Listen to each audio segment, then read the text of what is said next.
in proper attire. Funny. That's funny. Oh, the world is funny. Yeah, I guess it's not as bad as it used to be. After the road, there's ruffled flowers and ruffled skirts or collars and stuff. That looks quite right. You Yeah, look it's good. good. I think we should take your hair down. But Yeah, welcome very, very much to Conversations, where it's a pleasure to It's a welcome little to the late for me to program a arrange couple of people that are really spark plugs at a really important theatrical event in the world, that being the Living Theater.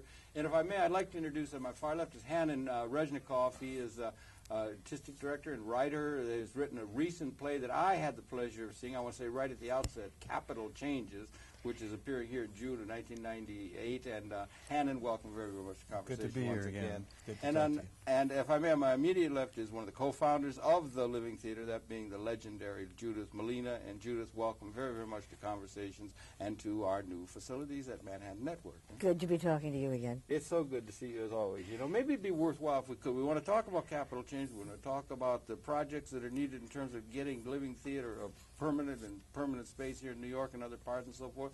But maybe you could fill us in a little bit for the audience, Judith, when you got started, Living Theater, you know, some of the historical background of it. The Living Theater is celebrating its 50th anniversary. Oh, man. And we were founded really in 1947 and have always been on the edge of the next step in, I want to say the next step in human development, but certainly the next step in theatrical development. We're a committed political group trying to express a hopeful future through our work, trying to give people a sense of empowerment and enthusiasm and hopefulness through a theater in which the audience participates, in which the audience is part of the play, so that as in political change, we want more and more to extend the possibilities of each individual for their individual position, their individual expression, so too in the theater to use the audience as a real element and a real presence instead of a passive observer. Right. That's so important. That's important. And I wonder, do you think maybe that time might be coming to where the vision of the Living Theater, that broad philosophical vision, might be coming into a new kind of potentiality in terms of some of the things that the technological developments afford? Well, you know, curiously, I think almost paradoxically, the time is really ripe for a rebirth of interest in theater, precisely because of the development of technology and because people have gotten so used to communication in these mediated ways through the screen, whether it be the computer screen or the movie screen or the television screen. I think that we find that the young people especially have a real thirst for the direct human contact that only the theater can provide. And especially when it's the kind that we try to develop, which is the kind that offers them a kind of direct participation in the action.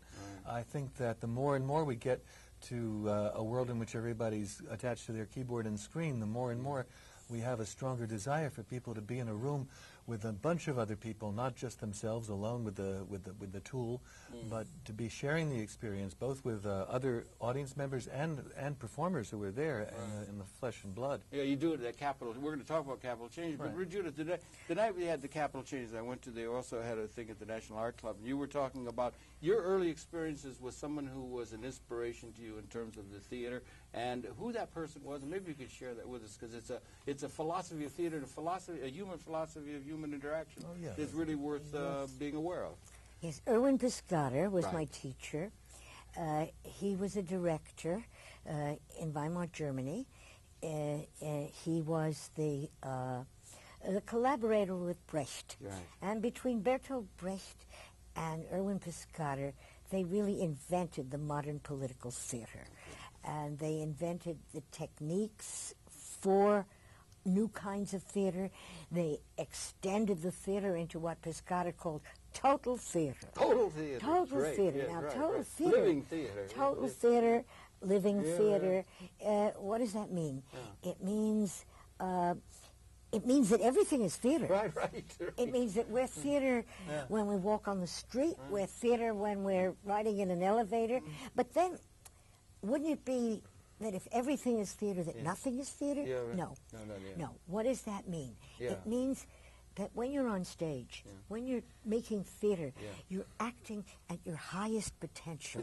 You're acting with your personal intensity and your personal presence at the best stage that you can muster. Yes, right. When you're on stage, you're really trying to be there fully and totally. Now, should we be like that with every moment that we go and walk through life and everything like that? Could we be like that, or is that reaching for something that's impossible to be? Or is it possible for us not only to think individually of being on all the time, as it were, as we walk through the world and that kind of thing? Is it possible for all the people in all of the world to be on, working in terms of some inner given, liberated kind of capability that, let's say, a technologically augmented system allows them to do that they've been oppressed from being able to express in the past or something? Could you have a living theater of the whole world or something, or is that too broad a vision? You know? I think so. Now, of course, that doesn't preclude relaxation and ease and meditation, because that too can be on a very high level. Right. It doesn't mean you have to be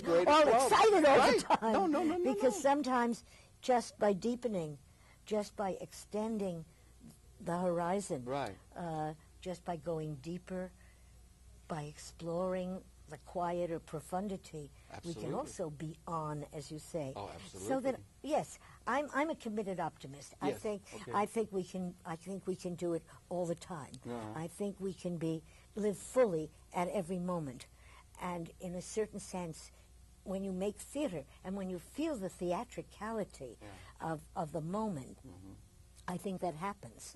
I think if you can feel every moment as theater, every moment, when we order something in a restaurant, do it with a little aplomb, maybe, or with a little extra feeling, and do it as if communicate, as if you matter and the waiter matters, and the reality of our presence, our co-presence matters, and to make theater of it by raising it to a higher level, to a higher level, whether that is like frenetic kind of speech or something, or whether it is, let's say, a deep emotion, or a love feeling, or a sadness or something, just raise it to a higher level. Brings to mind there's a Talmudic injunction from the Jewish tradition which says that we ought to be living our lives so that with each moment we are aware that our next action will determine the balance of good and evil in the world will be determined by our next action. Wow, that's really good.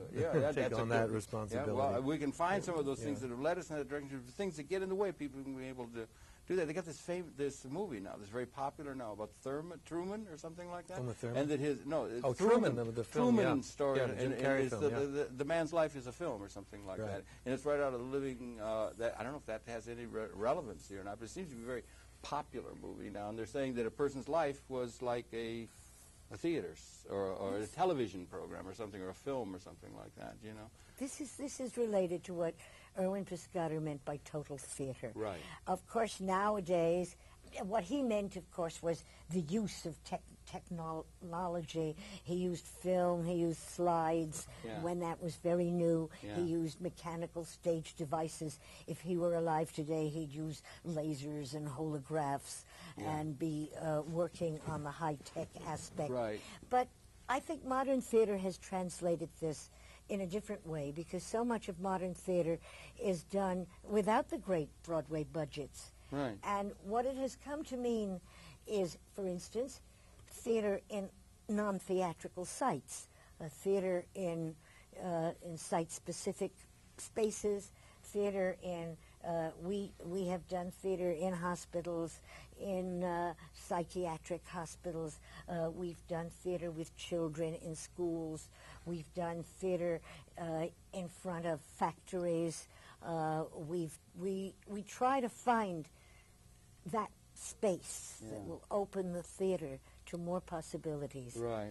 So that modern theater has come to translate total theater into, one, everything is theater if we're experiencing it on a high level. Right. And two, to extend the possibilities of where we can do theatrical things, of what environments can welcome a theatrical activity. And I think more and more that's true. Also, I think that in political demonstrations, for instance, in a street demonstration, right, the more theatrical it is, the less violent it is. The less it's like a paramilitary confrontation between two groups of opposing opinions or between the police and the demonstrators. The more we theatricalize it, the more we can extend it in a non-hostile, non-aggressive way and still have a lot of power. Yeah, that's really true, too. And thank God for humor, huh? Thank God for the humor can be introduced into it to sort of leaven things, if that's the right term or something like that. But, I mean, this idea of living theater, it comes up, it's like the theater of life. I've said to you, I think, on other occasions where I go around and everything, and I swear to goodness, I see Academy Award performances all the time with people who were just living their life, and a bus driver who was really upset. He's really playing that role to the hilt, or taxi drivers that are screaming, or you know what I'm saying? You see that in life. The only thing is we don't capture that, and the technology is there for us to capture these events increasingly. You understand what I'm saying? But for instance, if a bus driver is angry, he really is. And they really are. And they're giving this strong performance. Yes, it's a performance. If we can begin to perceive it as theater, instead of getting just annoyed, exactly. and instead of just being angry and getting on the same level of anger, we can respond on a theatrical level. Right. And we can either cool it out, or change the energy, or reverse the anger into humor. We have a lot of possibilities. If we can see this as a theatrical expression of a true feeling. And, of course, the actor should always be truly feeling. They should be truly feeling, and they should be, as you said, Biscotti, is that his name? He said they should be living it to, it's an enhanced moment, other than, I think Hitchcock one time said, talking about movies, he said, movies are life with the boring parts taken out. I don't know whether or not there's anything to that. But the movies, they just had a thing on television last night where they presented the 100 best movies. The CBS, it was per commercial thing. So you get the 100 best movies. So they had Citizen Kane was number one, and then down the line. So best movies. But those are all things that were done within a set with lighting and all that kind of special and everything. But there are those kind of performances that the actor presented there that you see being performed by human beings all the time. They could be captured somehow. Do you know what I mean? Yeah. Right. They have these websites now where they got these little cameras that are posing. They had another piece on the news, and the website is just showing the street of the people walking by. It isn't up to full video yet. It's just little things. But it's just, the websites are popping up now to where just living events in the life of a town are being shown around the world in a almost quasi-theatrical kind of way. Well, maybe another way to look at what you're talking about is to consider that what defines a performance is the performer's awareness of its effect on an audience. The performer is aware that what he's doing is being perceived by other people, and that what he's doing, its intention is based on his awareness or her awareness of the effect of what he's doing on other people.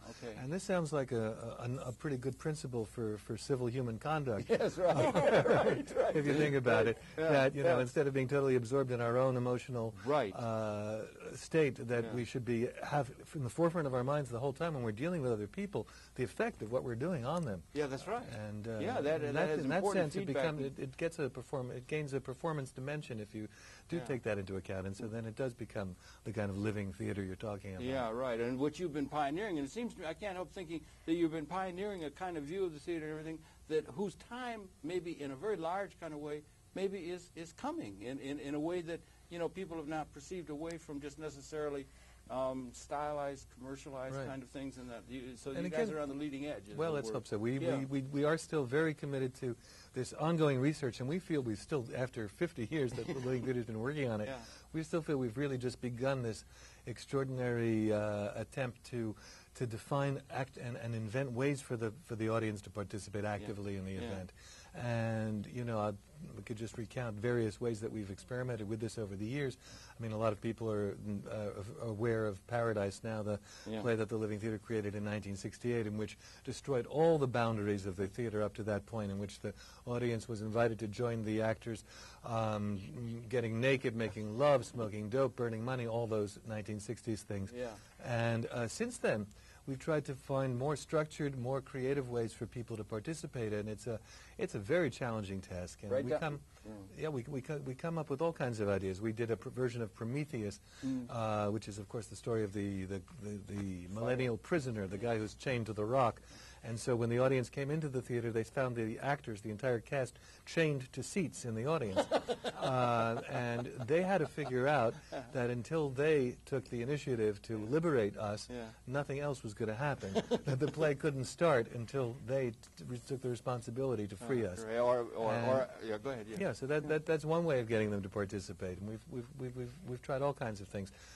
We did a play called Anarchia a couple of years ago in which secret messages were passed to the audience explaining that at a later point in the play, the character who is writing this message would be killed unless this person receiving the message came up on stage and saved him or her, and that this was serious, and that, and in fact, the play did work that way, and different people were alive at the end of the performance every night, depending on how the audience reacted, whether or not they took the responsibility. Some actors survived and some didn't.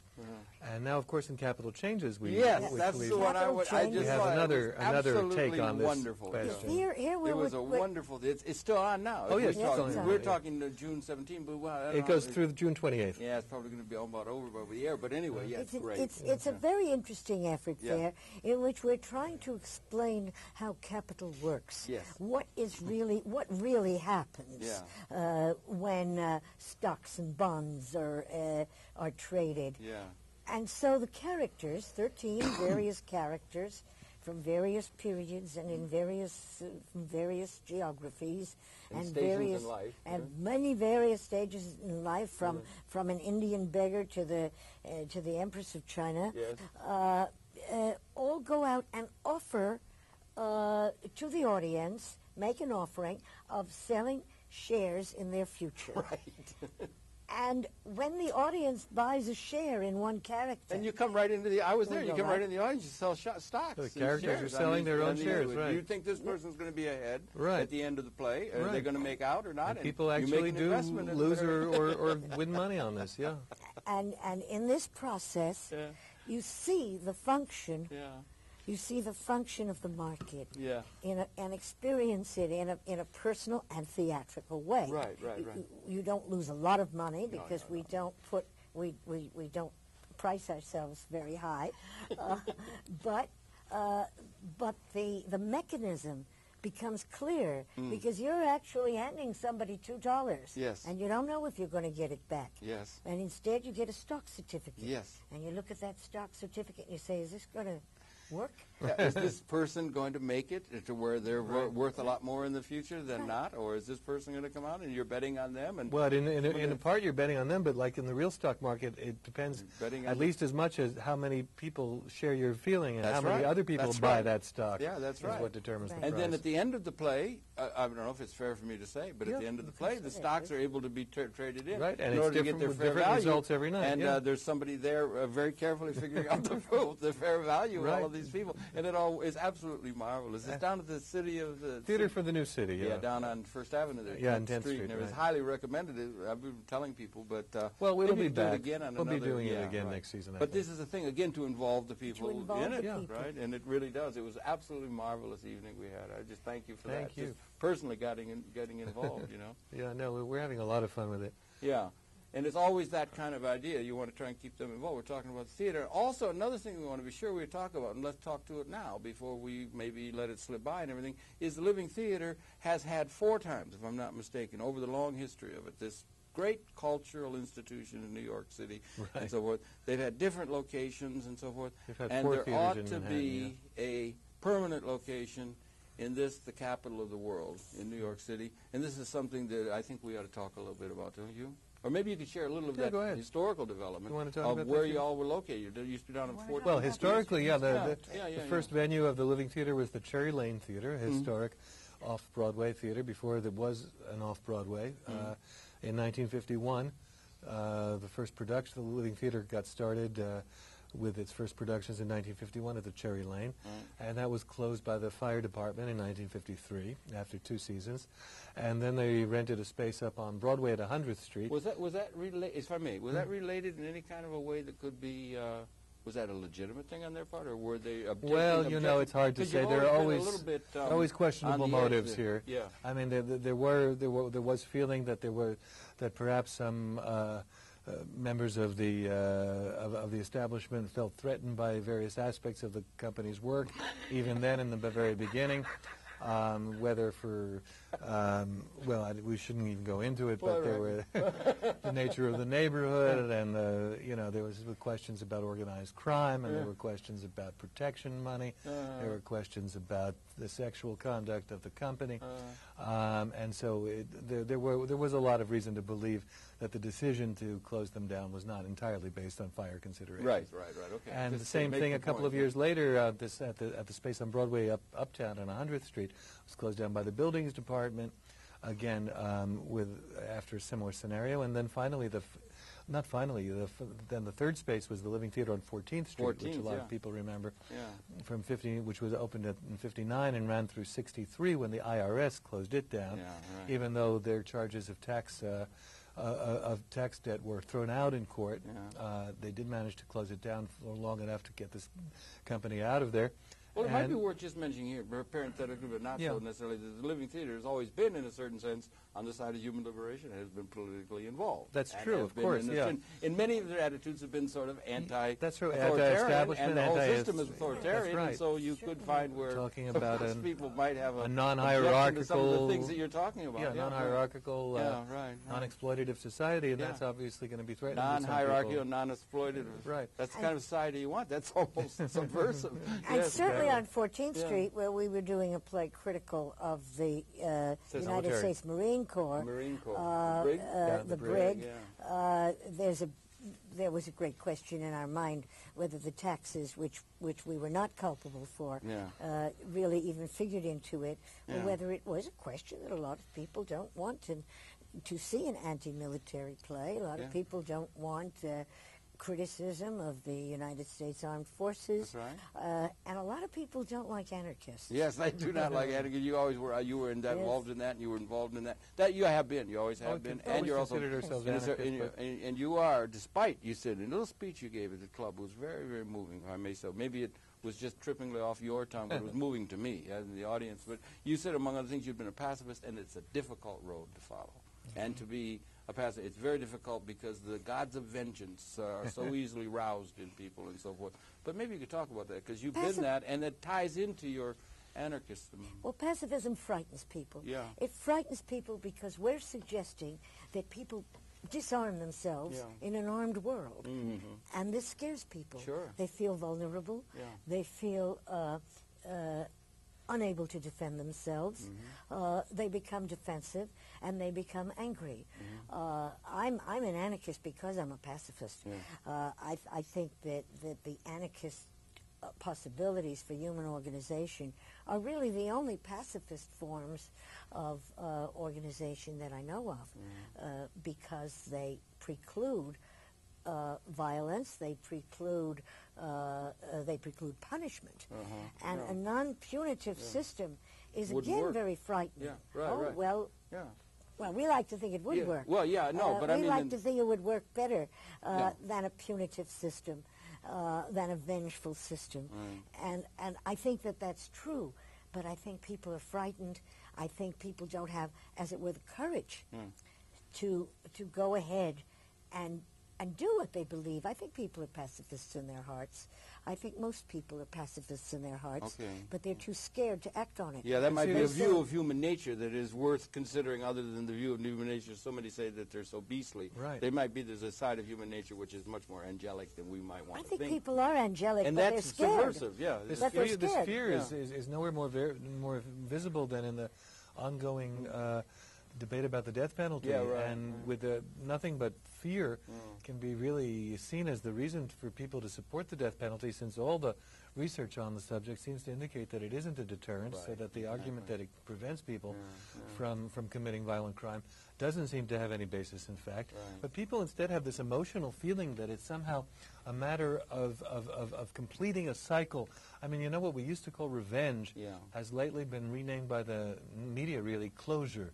Which I find Closure, particularly offensive. We had Ambassador Kamal was in here. He was using a term, if I may. Yeah, Did we introduce it? It was worth saying. There was a person, he said, I forgot the name, we want to get it, but he was an Indian of 2,000 years ago, and he had a book that was like Machiavelli, but it was called Dissimulation. That is to utilize words in a way that just gives a different kind of meaning to what it is in a Machiavellian kind of way. And boy, I'll tell you, they're exercising the art of that these days. Now, closure. Yeah, so we're out in the street doing a play, a protest against the death penalty. Not in My Name. Called Not in My Name, which Judith wrote, and which a very dedicated group of people, living theater actors and other participants, continue to perform in Times Square on the days when there are executions, which are only too frequent. People can call a number, which is our hotline on this for this issue. Why don't you throw it out now? Yeah, it's 969-8905. Once again, that's 969-8905. 212. That's 212 number, and that'll tell you when the next performance and rehearsals for this project are. You time that right to the moment. And we do it at the times that usually that people are being executed, and we try to lend our voices to the idea that this kind of vengeance is really no place in a civilized society, and it only augments this cycle and furthers this cycle of vengeance and the attitude that killing is a necessary part of our social reality, and we need to get rid of that idea. Right, and also, if I may, in a society which has been, if I may, like in the words of Erich Fromm, who used to say, there's nothing more frightening than freedom and that sort of thing, and they want to avoid that at all costs. I mean, we're in a society of a behavioral psychology, Skinnerian reward and punishment dream world, where it's so authoritarian. All of the institutions are so authoritarian and so forth, that it's a little hard to put all of that responsibility upon the individual if they misbehave or even if they are successful. It's really a societal responsibility that we all ought to assume in a civilized kind of way, don't you think, just realistically? That's why our theater, as I started out saying, we have to give people courage. We have to give people hope. To be free, for one? Yeah. We have to give them the strength and the courage to be free and not to retreat again into the old forms, because the old forms offer a certain historical security. But to dare to not be punitive, for instance. But we haven't reached that yet. And this is the aspiration, is that art can open out people to feel, yes, I can do it alone. Even if I'm the only person in the world that's telling the truth, I'm still going to tell the truth. Right, And this takes a lot of courage. Yeah, Mr. Smith Goes to Washington kind of thing in a filmic tradition, it's that kind of thing. But it's true, or there are other examples of that kind of thing. It's important that there be that kind of thing. And, it's very much needed. Living theater is a voice of that. Do you think it's possible that, are there environments where it's easier to, if that's the right term, to tell the truth or to be truthful than in others? I mean, you were in a fascist regime under the Nazis at a certain time. It would be difficult to perhaps stand up and say freedom at a time when you know that means in 10 seconds a shot is delivered to your head. Do you understand? There are conditions that are, that is, and that is it something to be strived for, let's say in a political or leadership or whatever context, is to try and create the conditions of a society that make it easier for the greatest number of people to be able to feel free or unintimidated by the structure of the society itself, that's a context that is, in a sense, moving toward a liberating context that we would want to encourage? Or is the challenge of being able in a high noon kind of way to stand up against the tremendous challenges that some great evil system puts down one that lets people rise to a high? Do you understand what I'm saying? But we want it to be, I don't know, maybe I'm getting into territory it's a little hard to examine here, but is it becoming easier to become, are we becoming more liberated, or the context with our technological development and that sort of thing, creating a condition where freedom would be something that's going to be easier for people to get that little bit of courage needed in order to fully express it and live a life of a full living theater biography, There's a parallel big question, road. I don't know. There's a parallel road. In some ways it's getting easier, and in other ways it's getting harder. Okay. And it's very different in different places at different times. When we worked in Brazil at the time of the military dictatorship, we worked clandestinely for a year and a half, and then they busted us and we had to go to prison, and it wasn't possible to go on. But Brazil did change, and we did return to Brazil, and we were able to put a coda onto that story. On the other hand, today, in a certain sense, it's easier for us to work in Italy than it is for us to work in the United States, because the cultural values are so deeply appreciated that even controversial subjects, if the aesthetic content is great enough, are much more tolerated and much more deeply examined. Whereas in the United States, I think right now we're taking some steps backward in our cultural development. You think we are? At this moment, I think, for instance, there's just less financial support for the arts. Yes. Now this is going to make a difference for what certain artists can do and what can be accomplished in the culture. But that's only a symptom. Yeah.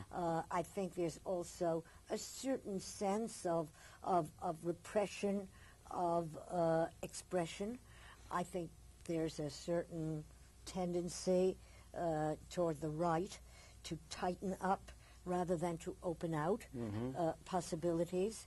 I think this is very dangerous and a very difficult time for the United States, and it's one of the reasons I think it's very important for the Living Theater to work in the United States right now. Amen, amen. Because we want to work where it's difficult. Yeah. We want to confront the problem Right. and say, this is the problem, and here is our suggestion for a solution.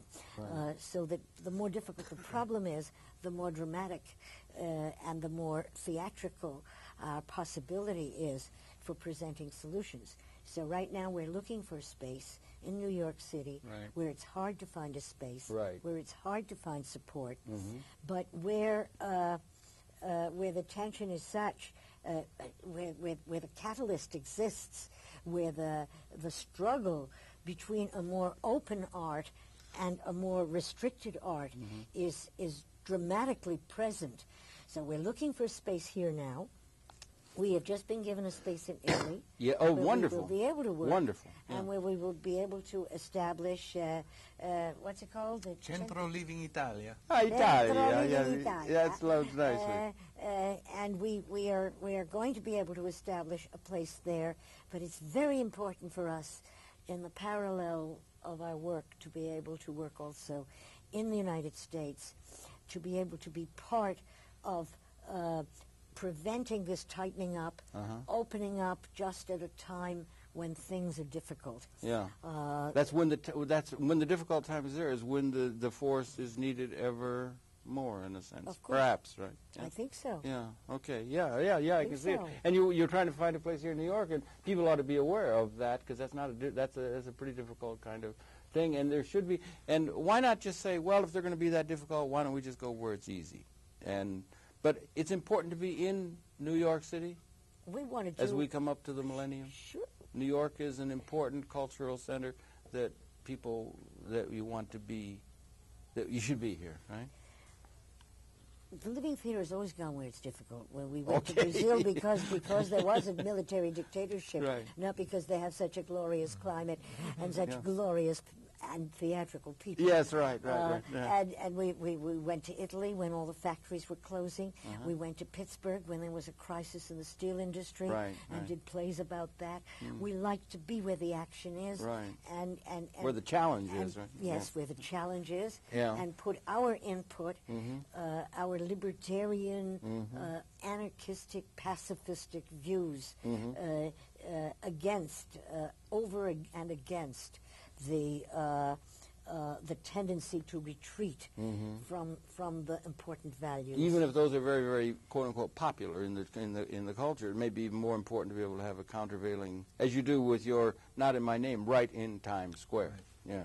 And don't think don't think that people don't oppose us vocally. Of course they will oppose you. People shout all sorts of things at us. Didn't you see the prisons and vengeance and that kind of thing is a big growth industry in this society at the moment, you know. But I think that sometimes just those people that are angriest at us are the people that are going to be affected by us. Really? Because I think somebody comes by and says, "Oh, you people have no concern for the victim. You want the rapists all to go running around and killing people." Has that ever happened? They say these things. I know. Now, when they say these things, yeah. what happens is they go home to their family and they sit down to dinner with their wife and their kids and they say, "I saw these crazy people who want to abolish the death penalty in Times Square. Oh, they're full of baloney." And then the wife or the daughter says, "But wait a minute, they're talking about murderers.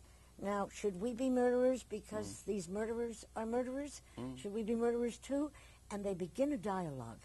And the point of that play in Times Square is really to begin those dialogues. Sure. Right. So I think that just the people that are angriest, just the people that say dirty words to us, and they do, are the people that are going to talk about it to other people and are going to be affected by other opinions and are going to open that dialogue, because that dialogue is essential to human change and political change. And the human change and political change is needed in the time in which you and I sit and talk. We need still large change. We have a long way to go in terms of the political organizing and economic organizing assumptions of our society. I think we do. Do you sense you're in theater, you're in art, and art they can live with intuitional feelings and sensings of things that are beyond the immediate kind of things that people who are very physically based might be and so forth. Do you sense that we may be, while these institutions are very much in place and the established institutions, the stock market's going so great, it's so great for the 20% of the top and everything is so great,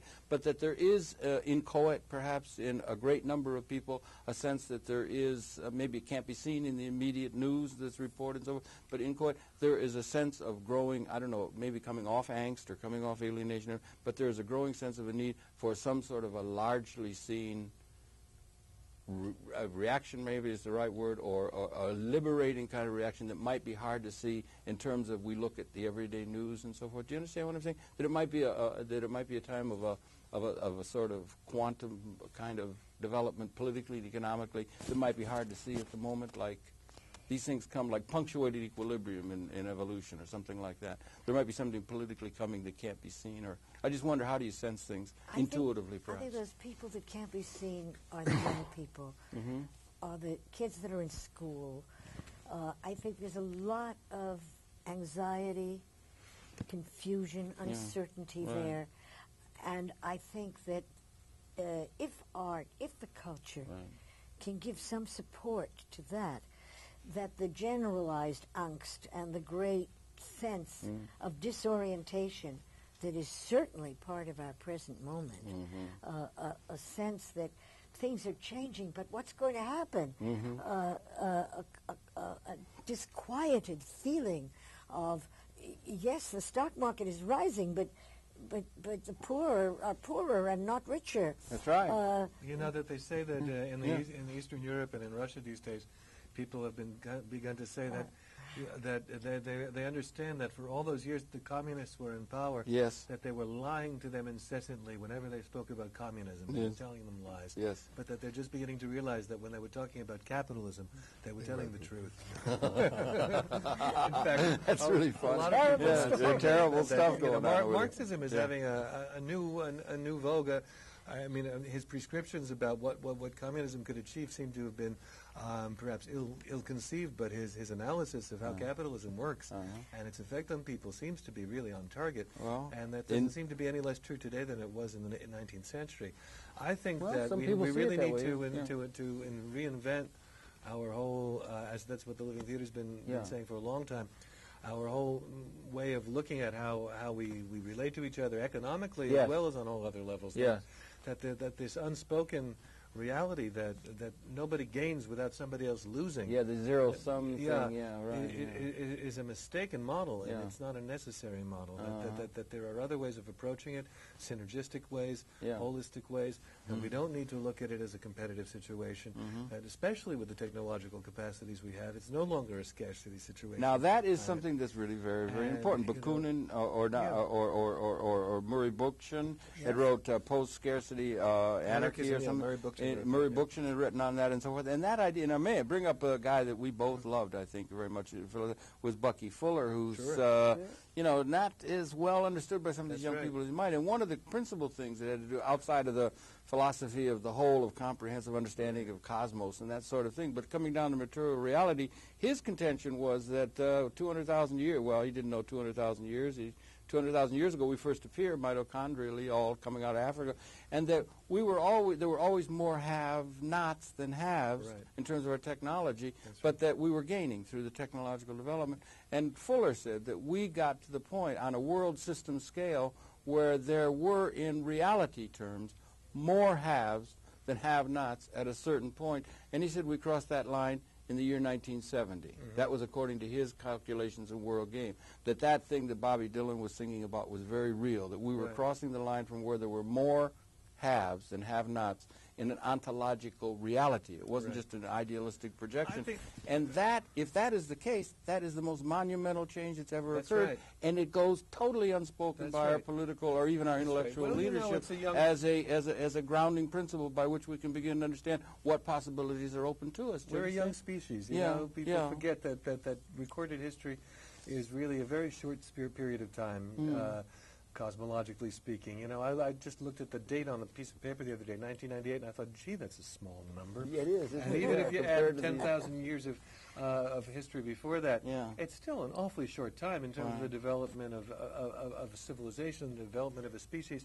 I think we've got a way to go. I like to think that humanity's in its adolescence, and that the kinds of dislocations and anxieties and fears and problems that we're experiencing are the kinds that are characteristic of an adolescent stage of development, that we're just about to work out certain basic conflicts, come to and begin to enter a phase of maturity where we can, with wisdom and tranquility, begin to implement some of the possibilities that are real for us now, that we've created materially and technologically, and put them into practice in a much more coherent way. You think it's an adolescent kind of growing up that we're I think the kind of rivalries and insecurities that are the basis of so much of human behavior are, you know, basically, one could just say a lack of maturity at some level. And I can see that projected on a macro scale and as being still true. God knows that when one looks at the way that international relations work sometimes, the kind of "I got you last" mentality that we know as small children seems to be real, out there up front among the motivations and the behavioral modes that are being acted upon, and that seems awfully early in terms of human development. But what you're saying is there's a new is there a new kind of qualitative possibility available to us collectively as a human society rooted in ecology that has not been historically available to us? Of course, our growing awareness that the planet has its, that we can really, destroy our possibilities of survival through poisoning the planet, is beginning to seep in, I think, on a global level. And people, on the other hand, of course, there's justifiable resentment in the third world about, the United States and other advanced countries saying, well, no, you don't pollute, anymore, India, you China. When the United States when we've all got our air conditioners and refrigerators and our gas-guzzling automobiles, and you don't need start telling them that they don't need those things. You don't need those televisions and things like that. And that's not a right kind of thing. Although Bucky used to argue, if I may, with the ephemeralization of elegance of design, of doing more with less. It's possible to have material benefit without raping the planet that we had to do, like Blake talked about the satanic mills. With that there's new possibilities that this time affords us that gets past the reality structure which we were in historically until we crossed that line.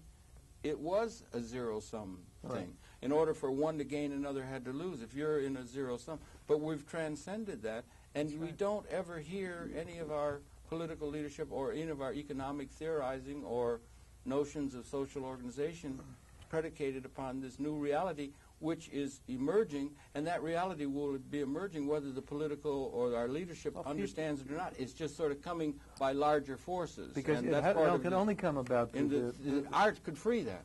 Or tap into there we that. Go. Art and culture has got to take that role because God knows the political forces are locked into their game.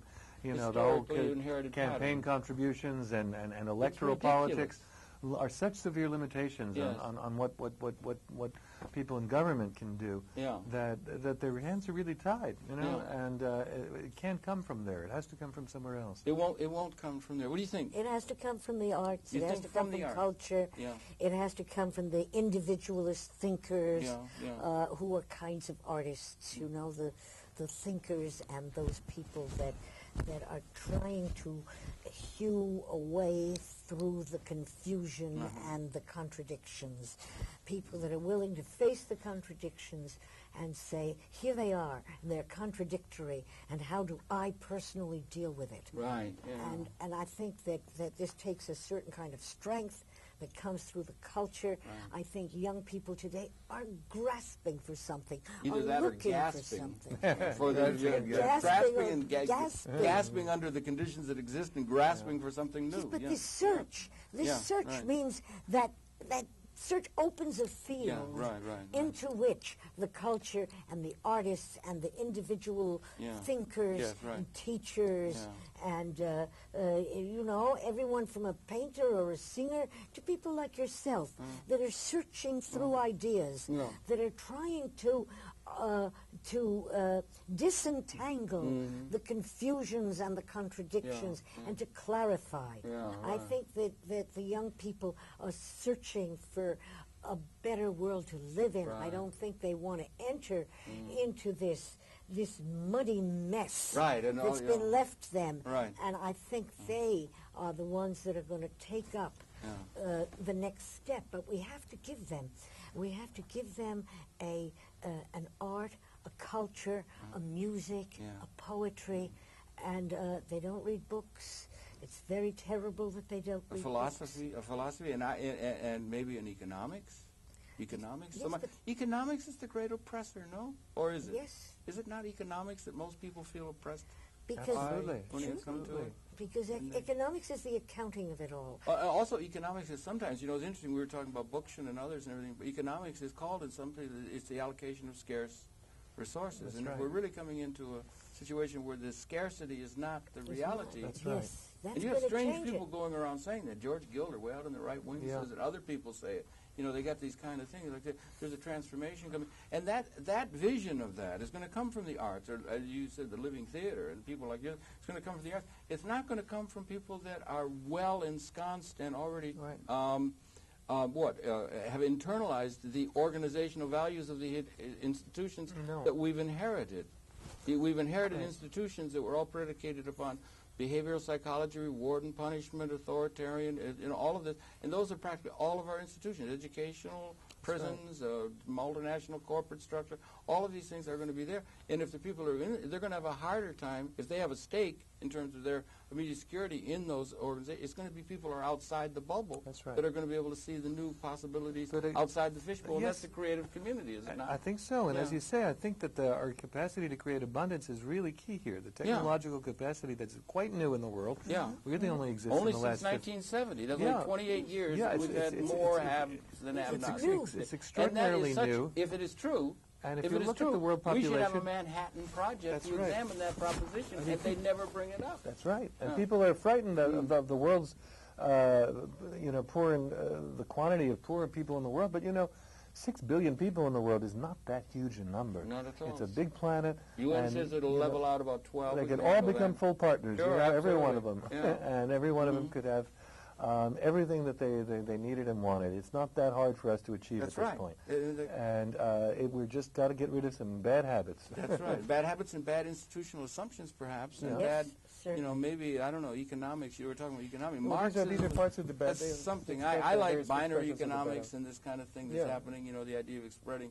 Only we're going to need some sort of economics that's liberating, and then to get to these things like Gaia and that, where each cell in the body is part of an organism. So many people are oppressed from being able to function maximally, like somebody who's playing, like Ornette Coleman's playing full tilt, when they're so far from being able to do that for whatever reasons that, they're not able to do it. And we want people, everybody, every cell in the organism of what is the humanity ought to be functioning What did this Biscardi call it? Biscardi called it an elevated kind of consciousness or something like that. Yes. They all ought to be participating that way in order to have the organism of the human society or species in a Gaia principle, healthy. Let's say that, that in public education, in education in general, part of the fundamental task of education should be to discover what each child can, where each child can find his ability to be Ornette Coleman. Yeah, or whatever his Ornette Coleman is, for every person. Rather than trying to fit him into molds and things like that, which we Everybody's tend got to do that with potential, and we've got to develop it. You know, otherwise we're just wasting an awful lot of human talent. But that's what Judith was talking about. That's freedom. Yeah. If you're going to, there's a management book out now. A guy's got a management book out. He's writing about management. Management is like trying to herd cats. Which is a great image. You're trying to herd cats. I think that's really funny, you know, like that. But I mean, but the thing is, the thing is, the people have to be, you know, the what do you call them, control-minded kinds of people. Is it people being independently free to be able to pursue whatever it is their muse or something? It's very frightening to people who think everyone should be organized according to some plan. The struggle for over encryption, for example, on the internet is such an interesting one. The idea that people really have the fundamental right to keep private whatever kind of communication they're going to have with anybody else in the world, which is being challenged by the governments, and unsuccessfully so far, thank goodness. But you know, that this capacity that everybody can get in there onto the internet and really communicate with anybody and transact business even autonomously all over the planet is the biggest revolution that we've seen. It's a miracle. It is a miracle that exists. 20 years ago, we didn't have the technology that could allow us in a precursor way to conceive that such could be. And here it was. And it took a couple of things, Berners-Lee and somebody, to make what were almost like altruistic decisions where they could have piled up a fortune or something. They made it through an open architecture that exists as a miracle. So we have some of these things that are happening, and these are synergies. Right, and even some of the right wing, like you're saying, are convergent with us on this kind of thing. Gilder is. Yeah, and Gingrich also is talking about every poor kid has got to have his own computer in order for them to participate in the society. Yeah, that's good. There's something blowing in the wind that Bobby Dylan, but it's interesting, Bobby Dylan sang that thing back in 1969, 1970. See, Bucky marked it, 1970. That's the year that we crossed, you know. So that's it. So, and Mr. Kaku, Monsieur Kaku, who you from? No, you know him. He's very good. He's a physicist. He wrote Hyperspace and Vision, and he's a CNY. But I saw him on television the other day, on network television. He was saying the new era, the post-2000 era, should be called the synergetic era. You know, that we're coming into away from reductionism of breaking everything down into its component parts, into a synergy of the whole. And I think that's a good term that would resonate to Bucky's magnus opus was synergetics. That's right. And he was the one who coined that term. We've got to be able to account for the interaction of all the various aspects of life on the planet for us to really have a functional understanding of how things work. So that this whole planet could become a living theater, right? This planet should become a living theater, and rooted in ecology as well, too, right? And that kind of thing. Inevitably, yeah. You think it might be that we're able to come to, that we're at a sort of time where this possibility, we could be talking the 10th century, and we could say we're going to talk about non-scarcity, but there was no possibility. You could project it idealistically, but we live in a magic time now? Is this a magic time? So, everybody thought maybe they did, but do we really, truly live in a magic time where the water's about to break and we're going to come into a new relationship or the pathway to a liberated condition that we've been striving for 200,000 years of human existence? Are we privileged to be alive at that time now, or is that a reach? I think the reason it takes courage is because we're at that point which Hanon quoted the Hasidim as saying, our next move will determine the whole fate of the universe. Because I think it could go badly now. I think it could go badly, and if it tightens up, and if the forces of fear and repression win, we could go through a long, dark ages before it opens up again. Somebody suggested that the Earth might simply shake off the human species like a bad cold. Right. Well, Josh, go ahead. But I think that there is this other possibility, that this is a moment of flowering. But it takes the courage to face it with the conviction that it is a moment of flowering, knowing that there's the danger that we're going to fall into a very dark time if we don't take the opportunity now when it's given us new knowledge, new techniques, new ideas, these new concepts of which you speak, and of which many people are now burningly involved. That we're also in danger. We're in danger, and we're in a moment of possible growth and possible retreat. and every one of us has to push with all her or his might to make it go bear well. down. Bear down all the way and give birth to the next moment. Yeah, right. Or Hanon, and Hanon brought up Prometheus, and Prometheus was, it brought the fire, but it was also very dangerous and that sort of thing. And it was Joshua Lederberg. He's still here, and he's saying that we live at a time, or Bucky, again, back to Bucky, but Joshua Lederberg talked about virology and the fact that the destructive capability in one person's hand to render the habitat of the earth incapable of the continuation of our species is there in our hand, as well as the potential of the liberation. But Bucky always used to say, synergy is the behavior systems unpredicted by the sum of its parts. There's something more than the resonating sum of the parts of a maximally engaged system, and that resonating something might be a liberated humanity that we're coming into. But he always said it's going to be touch and go right up to the final minutes. That's because it may be we were meant, as you say, to entropy or to join entropy in universe, and there are probably many planets in the outer universe that reached a point of nuclear or something and weren't able to negotiate the birth to a new level of consciousness. And we may be at that kind of a time. And maybe we were meant to entropy, and some other form of life form will pick it up in a couple billion years. But it's given to each of us to make a personal decision what side we want to struggle on. Right. We can be among the pessimists and say, oh, it's all no use, it's all going to go to pieces, it's all going to entropy. Or we can be among the enthusiasts and the optimists who say, I'm here to prevent the entropy. Right. I'm here I'm here as a committed optimist to take an optimal view of what's possible and try to make it go the good way and not let it degenerate into a disastrous situation. Right, because you said going back into Middle Ages, I don't know, we have such a Promethean capability now where if we don't make it, Bucky said we're going to make it. If we don't make it, I'm not sure we're going to be given the grace to go back through some long Middle Ages again. We're likely to just entropy the whole species and everything like that sort of thing. But synergies, unbehavior, unpredicted by the sum of its parts, is something more than the sum of its parts. And so this is a time of incredible transformation. If ever we needed the arts and the living theater and the people that can help lead us toward having this living theater become a living planet, it's yourselves. And you've been at it for a long time. I just want to, is there any way that people, just be practical for a moment, okay? That's sort of, we've been waxing philosophical and that. This idea of getting this theater here in New York City, contact you all, or is there something going, or how can we help you out there? Or how they could visit people our that are viewing new website, for example, all right. and plug into us there. We're at www.livingtheater.org. Right.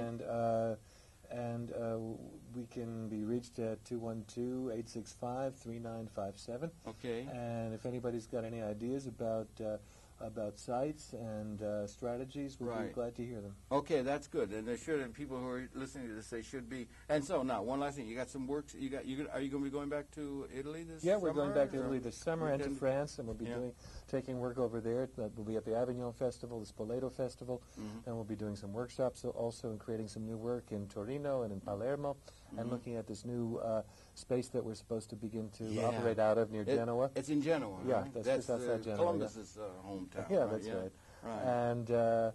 And so, our European audience is a big, important part of our work. There's a lot of energy for what we do over there, and I think that it's very fruitful for us to be moving back and forth between those two worlds as bearing messages. Okay, well, give our regards to old Italia. Okay. And that sort of thing. And Hanon, it's really a pleasure seeing you. Great to talk to you. Pleasure. And Judith, as always.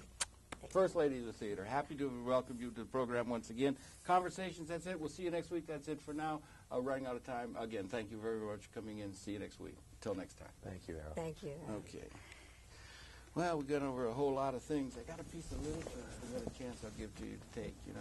and that kind of thing. Yes, And then we put that website up, and we'll, and we got to pass the word. People get down to capital changes. It was really fun. Yeah, tell your friends. Yeah, We're having a good time. And the last week it always gets crowded. And I don't know, this is probably going to air a couple of weeks from now. So I'll let you know. Yeah. And you can usually send us a tape as well, right? Yeah, I'll get you a tape. If it's here, we may be able to just give it to you now. Maybe. We'll see. If not, we'll sure get it to you, that's for sure.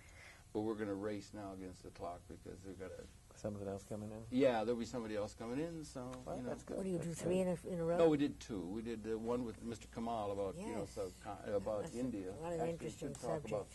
style. That is at the moment. Talk about Promethean. There you got atomic weapons there, and that issue of Kashmir. That's a big issue, and Security Council addressing it, and all of that. And I'm sure you brought out the best.